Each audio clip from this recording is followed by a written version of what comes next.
예수 그 이름의 비밀, 이런 제목으로 하나님의 말씀을 상고하도록 하겠습니다.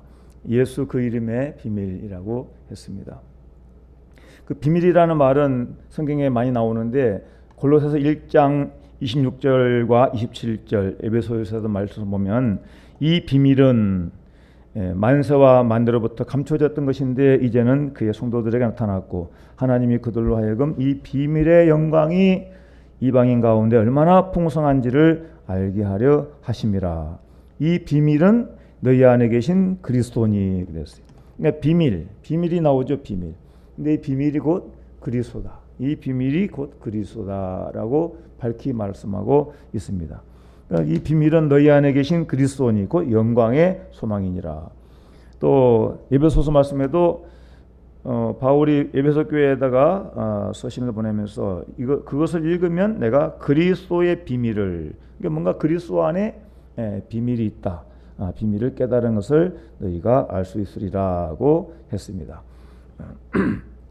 그래서 저는 오늘 예수 이름, 아까 우리가 읽은 말씀에 예수 이름의 비밀, 예수 이름의 비밀, 아들 낳으리니 이름을 예수라 하라, 예수라 하라, 이름을 예수라 하라 그랬는데 그 예수 이름의 비밀에 대해서 예수 이름이 어떤 비밀이 있는가, 또 어떤 의미가 있는가, 이런 의미를 함께 상고하고자 하는 것입니다. 신구약 성경에 등장하는 예수님의 이름이 많이 나오는데 뭐 어린 양, 뭐 왕의 왕, 만유의 주, 하나님의 아들, 인자, 알파와 오메가, 성육신하신 말씀 등등 많은 주의 이름이 나옵니다. 또 예수님과 우리 관계를 말해주는 선한 목자가 되신다, 포도나무가 되신다, 또 대제사장이 되신다, 평강의 왕이 되신다, 뭐 이런 등등의 이름이 많이 나오죠. 그러니까 우리가 이제 이런 이름들을 생각하면서 그 예수님의 그 예수라는 이름 뜻 자체는 우리가 아마 다 잘 아시는 말씀이에요.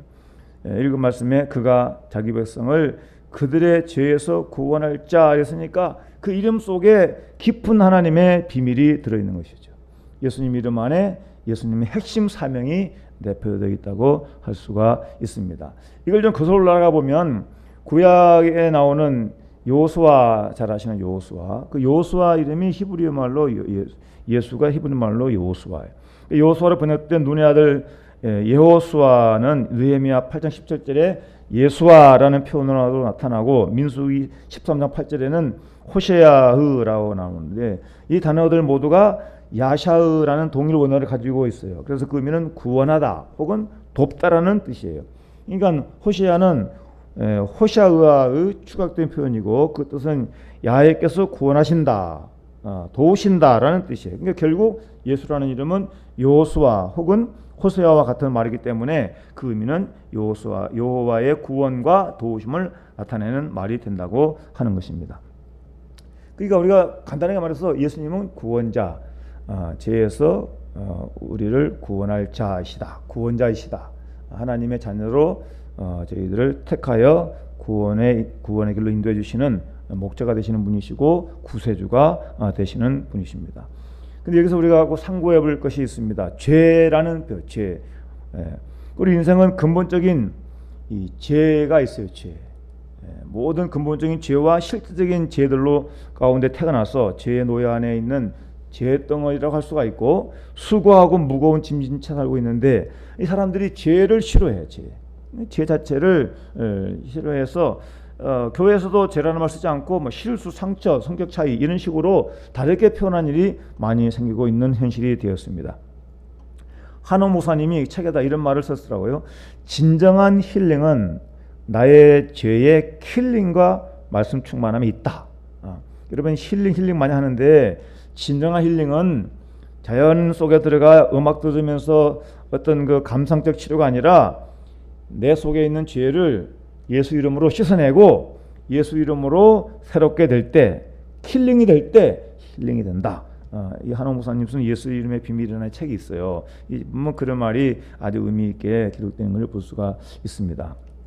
그러니까 예수 이름에 또 다른 이름이 있죠. 그리스도. 예수 그리스도 할 때 그리스도. 그리스도는 기름 부음 받은 자라는 뜻인데 예수 이름의 그리스도의 기름 부음은 우리가 너무 익히 알고 있어서 뭐 두말할 필요가 없을 것 같습니다. 그래도 우리가 이름에 대한 것은 꼭 의미가 있기 때문에 살펴볼 필요가 있는데, 히브리 말로 메시아라는 말이 헬라어로는 그리스도예요. 기름 부음 받은 자라는 것입니다. 이 성경 말씀은 1장 16절에 야곱은 마리아의 남편 요셉을 낳았으니 마리아에게서 그리스도라 칭하는 예수, 그리스도라 칭하는 예수가 나셨다.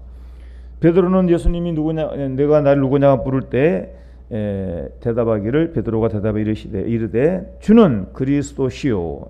그리스도다. 그리스도라는 말은 기름 부음 받은 자라고 그러죠. 기름 부음 받은 자. 구약에는 기름 부음 받은 자가 3직이 있습니다. 제사장, 선지자, 왕이 있는데, 제사장은 출애굽기 29장에 명령한 대로 아론과 그 아들들에게 관유를 가져다가 그 모래에 부어, 이후부터 제사장의 계보는 아론의 아들들이 이어가게 되고, 제사장을 세울 때는 반드시 기름을 부었습니다.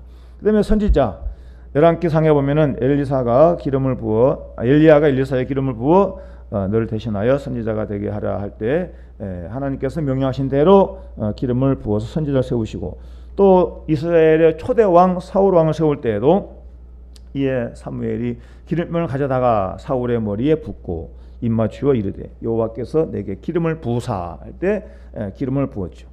여기서 기름은 최고급의 감람류를 구별하여 드리는 것이죠.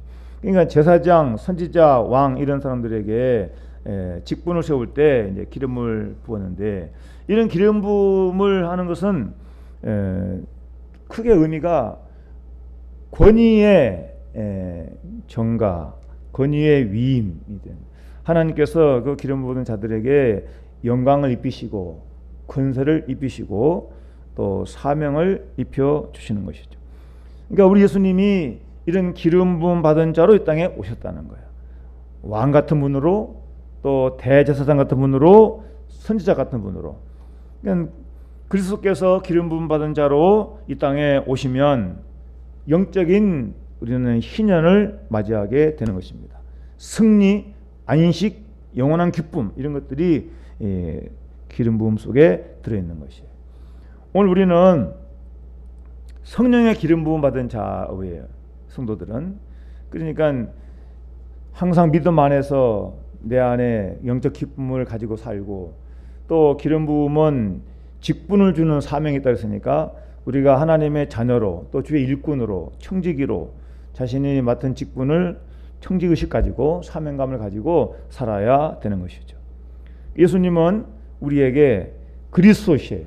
예수님 우리의 선지자와 같으시고, 또 우리의 영원한 대제사장이 되시고, 또 우리의 왕이 되시고, 그러니까 구약에 예언한 이 모든 메시아가 바로 예수 그리스도가 오셔서 그리스도로 우리에게 약속의 성취를 이루어 주셨습니다. 그러니까 예수 이름 그냥 아무런 의미가 없는 이름이 아니다. 깊은 뜻이 들어있다. 죄에서 구원할 자. 그 사람들이 예수 이름을 뜻을 모르면 예수는 부르지 않겠죠. 교회 다녀도 예수 이름을 알지 못하면 예수 이름에 대해서 깊이 생각하지도 않고 부르지도 않고 의지하지도 않게 되겠죠. 그러나 예수님은 우리의 구원자이시기 때문에 예수 이름으로 죄사함 받고, 예수 이름으로 하나님의 자녀가 되고, 예수 이름으로 악한 마귀를 이길 수가 있고, 우리 한 가지 더 하면 성경에 임마누엘이라고 나와요. 임마누엘은 구약에 예언된 말씀을 근거로 해서 이사야 7장 13절에 이사야가 이르되 다윗의 집이여 원하건대 들을지어다 할 때 14절에 보면 그러므로 주께서 친히 징조를 너희에게 주실 것이라. 보라 처녀가 잉태하여 아들을 낳을 것이요 그의 이름을 임마누엘이라 하리라. 마태복음 1장 23절에 보라 처녀가 잉태하여 아들을 낳을 것이요 그의 이름은 임마누엘이라 하리라 하였으니, 임마누엘 이를 번역한즉 하나님이 우리와 함께 계시다 함이라. 여러분 임마누엘 그러면 함께 하신다는 뜻인데, 이 말을 다르게 표현하면 우리가 경험하고 다가갈 수 있는 하나님이시다. 하나님은 우리가 경험할 수 있는 분이시다. 한홍 목사님은 이 이름을 가장 감동적인 이름이라고 그렇게 표현을 했습니다. 구약 시대 때는 하나님께서 너무 두려웠기 때문에 여호와 하나님 그러면 두려워서 감히 접근할 수가 없는, 그래서 두려움으로 감히 나아갈 수 없었지만 이제 그 하나님 되신 예수님이 이 땅에 인간의 몸을 입고 오셔서 우리의 구원주가 되시고 우리와 함께 하시는 임마누엘이 되셨다고 하는 것입니다. 성경에 두려워하지 말라는 말이 수없이 많이 나오는데 다 하나님께서 우리에게 하신 말씀입니다. 특히 두려워 말라는 말 바로 옆에는 항상 붙어 나오는 말이 내가 너와 함께 함이라 하는 거예요. 즉 임마누엘 하나님의 약속인 것입니다. 두려움을 이기는 결정적인 해법은 하나님이 나와 함께 하심을 확신하는 것입니다. 그러니까 하나님은 우리가 경험하고 다가갈 수 있는 이름이니까 힘들 때, 또 두려울 때, 또 고독할 때 우리는 하나님의 이름을 부르면 되는 것입니다. 예수 이름 부르면 되는 것입니다. 우리 하나님이 이제는 높이만 계시고 멀리 계시고 무서운 분이 아니라 우리를 가장 사랑하시고 우리와 함께 하시는 바로 임마누엘 하나님이시다. 하나님께서 그 증거로 예수님이 이 땅에 보내주셨습니다. 우리 성탄절이 이제 내일 모레인데 성탄에 예수님 오심을 생각하면 아기 예수로 오신 그 예수를 생각하면 얼마나 친감이 들고 또 감사한 마음이 드는지, 말구 위에 나오신 아기 예수를 생각하면 두려워 도망갈 사람이 어디 있겠습니까? 오히려 더 가까이 가고 싶고 더 살펴보고 싶죠. 말겨 오신 아기 예수님은 임마누엘 하나님이시다는 걸 생각할 때 우리는 다시 한번 하나님 앞에 감사하면서 하나님의 자녀는 어떤 상황에서도 결코 혼자가 아니라 언제나 하나님과 함께 하심을 약속해 주는 고마운 이름인 것입니다. 임마누엘은 어둡고 힘든 시대를 사는 하나님 백성들에게 주신 위로의 이름이고 소망의 이름인 것입니다. 우리 인생의 가장 어둡고 힘든 순간에도 하나님께서 우리 곁에 항상 함께 계심을 확인해 주는 이름이 바로 임마누엘이라 하는 것입니다. 우리는 예수 이름을 믿음으로 구원받은 성도들입니다. 여러분, 구원은 과거에 우리의 이제 죄의 신분에서 죄의 씻을 씻어 주시고 하나님의 자녀로 우리의 신분이 변화가 되고 하나님의 관계가 형성이 됐습니다. 그리고 구원의 현재적인 의미는 우리의 육적인 자아는 십자가에 못 박혀 죽게 하시고 성령을 따라 행함으로 날마다 주님을 닮아가는 성화의 삶을 살아가도록 우리를 임마누엘로 인도하시고, 또 장차 언젠가 주님 이 땅에 다시 오시고 또 우리가 육신의 삶의 생명이 다하여 이제 사명 마치고 주님 앞에 갔을 때에는 영원한 천국에 예배된 아버지 집에 들어가는 영생을 얻게 되는 축복을 받게 되는 것입니다. 우리는 예수님이 주시는 그 구원을 받은 성도이기 때문에 구원의 이름 예수, 우리의 생명이 되시고 길이 되시고 진리가 되신 예수, 제사장 되시고 선지자가 되시고 우리의 왕이 되신 예수, 이 예수님이 바로 우리와 함께 하신다, 임마누엘 함께 하시는 그 이름을 우리가 오늘도 생각하면서 성탄절은 우리 이 예수 임마누엘 하나님이 함께 하시는 증거로 이 땅에 오신 분이시고 우리의 구원자로 오신 분이시고 우리를 영원히 다스리시고 인도하실 우리의 왕으로 오신 분인 것입니다. 예수님을 온전히 모셔드리고 우리의 삶이 항상 주님과 동행하는 삶, 복된 삶이 되시기를 주의 이름으로 축원드립니다. 같이 기도하겠습니다. 아버지 하나님, 오늘 예수 그 이름의 의미를 상고했습니다. 예수 이름 안에 구원이 들어있고 놀라운 하나님의 사랑과 섭리 속에 우리가 하나님의 자녀 되게 하시는, 또 하나님의 종이 되게 하시는 그러한 축복의 의미가 들어있다고 했사오고, 또 우리와 함께 하시는 임마누엘의 깊은 뜻이 있다 했사오니 우리가 늘 주님을 의지하고 주 안에서 사는 하나님과 동행하는 복된 삶이 되게 하여 주옵소서. 믿사옵고 사랑 많으신 예수님의 이름으로 기도드리옵나이다. 아멘.